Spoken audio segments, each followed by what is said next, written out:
Kita sudah terhubung dengan Mas Budi Kurniawan. Selamat malam. Selamat malam, Mas. Oke, Mas Budi silahkan, boleh dimulai ceritanya, Mas. Siap. Ini cerita yang saya alami sendiri di tahun 2005. Saya aslinya Boja. Waktu itu di tahun 2005 saya lulus sekolah, saya diajak kerja di daerah Mijen. Kebetulan di sana di tempatnya itu di sebuah percetakan sablon tepatnya. Nah, sampai di sana saya dikasih rumah sebelah tempat kerja itu tempat mes tidur. Itu tempat yang saya tiduri itu sudah lama tidak ditinggali, Mas. Kata yang punya itu sekitar hampir 5 tahun nggak ditinggal, Mas. Nggak ditinggalin. Nah, jadi saya sudah disiapkan rumah itu, hanya dikasih sekat triplek. Nah, singkat ceritanya, awal 1 bulan tidak ada apa-apa, kerja ya tidur di sana. Saya pulang sebulan sekali, jadi lebih banyak interaksi di sana. Akhirnya ada 1 malam saya kerja lembur. Nah, sebelum itu, Mas, gini, Mas. Kamar yang saya tinggali itu, Mas, tiap kali dikasih lampu mesti tidak bisa nyala, Mas. Sampai didatangkan 2 kali petugas PLN, dicek tidak ada apa-apa. Tapi setiap malam, tiap kali dinyalakan, diberikan lampu, mesti putus, tidak mati, Mas, mesti rusak, Mas, itu. Sudah dicek MCB sebagainya, kabel, jaringan, tidak ada kendala apa-apa. Nah, hasil saya selama di sana 1 bulan lebih tidur itu dalam keadaan gelap, hanya diterangi dari lampu samping rumah gitu loh, Mas. Jadi pintu itu tidak pernah saya tutup, karena kalau saya tutup gelap semua, saya hanya dapat penerangan dari luar itu, Mas. Nah, terus itu saya kan kerja lembur itu, Mas. Nah, ketika kerja lembur itu masih sekitar masih setelah isya, saya kerja bikin sablon dan hanya dapat penerangan dari luar. Nah, kondisi rumahnya itu kan kondisi bangunannya 1 meter itu bata. Nah, yang naik ke atas itu dari papan. Jadi saya juga dapat cahaya dari sela-sela papan itu, Mas. Cuman dari itu aja. Nah, penerangan sangat sedikit. Ketika saya kerja, tiba-tiba saya tuh, dari saya posisi kerja, tiba-tiba saya menghadap ke depan, 2 meter di depan saya itu ada kaki besar, Mas. Itu sampai nembus ke atap rumah, tapi hanya 1 aja. Nah, ketika saya melihat itu, saya masih berpikir logis. Ini itu sebenarnya apa? Saya tidak ada rasa takut, tidak rasa curiga ada apa-apa. Hanya masih berpikir fokus logis, ini itu sebenarnya apa? Terus saya beranikan pelan-pelan maju ke depan. Saya jongkok pelan-pelan. Saya raba, Mas, kaki itu, Mas. Karena jaraknya hanya 2 meter, dekat gitu, Mas. Nah, ketika saya raba, itu kayak hologram tuh, Mas. Tembus, Mas. Nah, ketika saya raba tembus, terus kayak hologram, saya mundur pelan-pelan, terus hilang, Mas. Ya, setelah itu saya lanjut kerja lagi dan tidak ada kejadian apa-apa. Baru malamnya, Mas. Nah, malam selanjutnya, posisi saya tidur.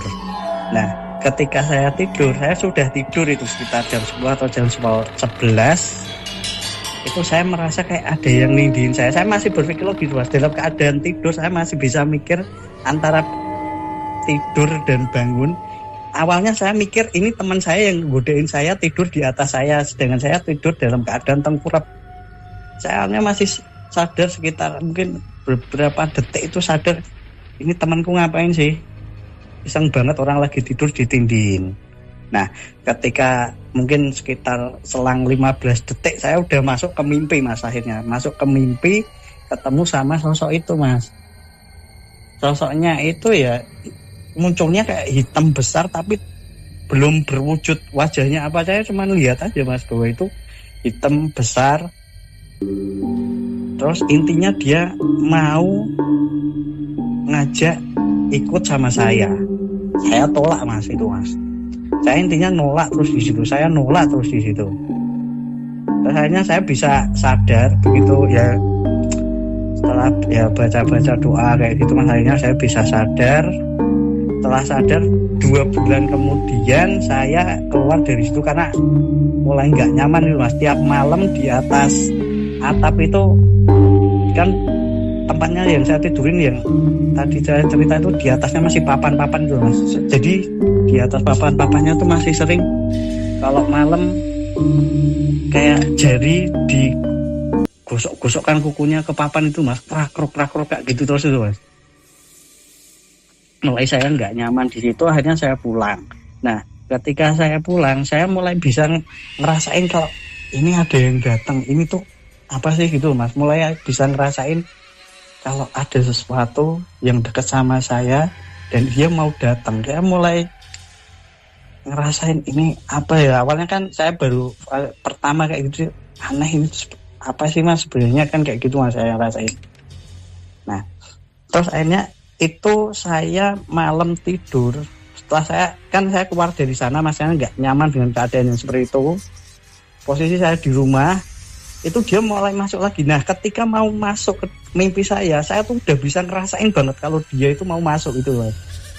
Masuk ke mimpi, mungkin saya mikirnya kayak ini Mas, mungkin kalau secara langsung saya nggak bisa untuk komunikasi. Mungkin medianya, mungkin kalau saya mikir ini mungkin medianya memang harus lewat mimpi ya, kayak gitu Mas Kak saya. Nah itu akhirnya datang lagi kayak gitu lagi ngajak saya, intinya mau ikut saya dan akhirnya saya benar-benar nolak dan akhirnya bisa lepas. Terus saya bangun setelah itu, udah sampai sekarang udah nggak ganggu lagi sih Mas. Cuman saya jadi lebih peka sama hal-hal kayak gitu loh Mas. Yang saya gitu Mas. Nah, yang saya mau tanyain Mas, sebenarnya itu sosok apa gitu loh Mas. Sebenarnya tuh mau apa, niatnya kayak gitu. Itu aja Mas ceritanya Mas. Monggo Mas. Selamat malam Mas Budi ya. Iya Mas.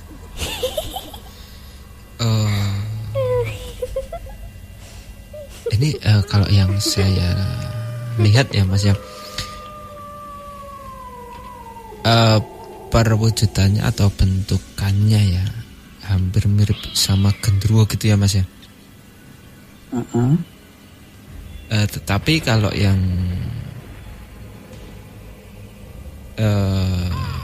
tapi kalau saya menyebut sosok ini sebenarnya ini bukan genderuwo gitu, tapi ini kayak apa ya, yang sering sekali saya bilang jin-jin di pegunungan gitu loh Mas, di pegunungan atau di hutan seperti itu loh Mas. Itu memang bentukannya itu memang secara fisik ya, bentukannya itu memang seperti gambaran-gambaran genderuwo pada umumnya gitu. Tapi waktu itu kan di Mijen ya. Mijen tahun 2005 masih ini kali ya, masih banyak hutan karet kali ya Mas. Iya Mas, masih hutan karet itu yang di Jatisari itu. Belum jadi BSB ya. Belum Mas, itu masih ya masih hutan karet Mas. Oke, terus apa Mas maksudnya? Kayak mau ngikut itu apa maksudnya? Ya. Jadi sosok ini itu apa ya istilahnya, itu sudah dari segi energi ya Mas, energinya Mas Budi sama si sosok ini sudah sama, sudah klop gitu loh Mas. Jadi sosok ini yang ngikut gitu. Sebenarnya sosok ini itu sangat sudah lama sekali ya, sudah lama sekali sosok ini itu pengen istilahnya itu kalau orang Jawa itu ada yang ngopeni gitu Mas. Tetapi sosok ini belum menjumpai atau menemui seseorang yang cukup kuat gitu untuk diikuti si sosok ini gitu Mas. Dan dengan kebetulan ya pada waktu itu penilaian dari sosok ini yang kuat dan yang cocok ya, yang cocok sama si sosok ini itu adalah Mas Budi gitu. Makanya dia ingin ikut atau ingin menjadi perewangannya gitu ya, menjadi perewangannya Mas Budi gitu. Itu kalau yang saya tangkap dari sosok ini, kenapa kok mau istilahnya mau ngikut sama jenengan gitu Mas. Dan sebenarnya sosok ini itu bukan berasal dari sekitaran situ Mas. Di area tempat kerja dan rumah itu ya, bukan dari tempat situ gitu Mas. Tapi jadi ya bisa dibilang dari hutan, kayak dari kebun-kebun gitu Mas. Oke, tapi berarti cocok ya, karena waktu itu Mijen sebelum BSB ya masih banyak hutan. Iya Mas, setelah kalau dari Bojo setelah Jatisari. Kalau kita hanya lihat sekilas si sosok ini ya Mas ya, itu kita akan mengiranya ini sosok genderuwo gitu Mas.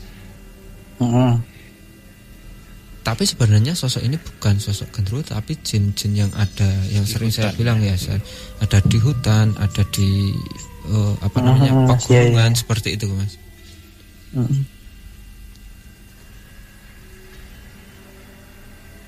Itu kalau yang saya tangkap. Dan secara tidak langsung ya Mas ya, secara tidak langsung sosok ini itu secara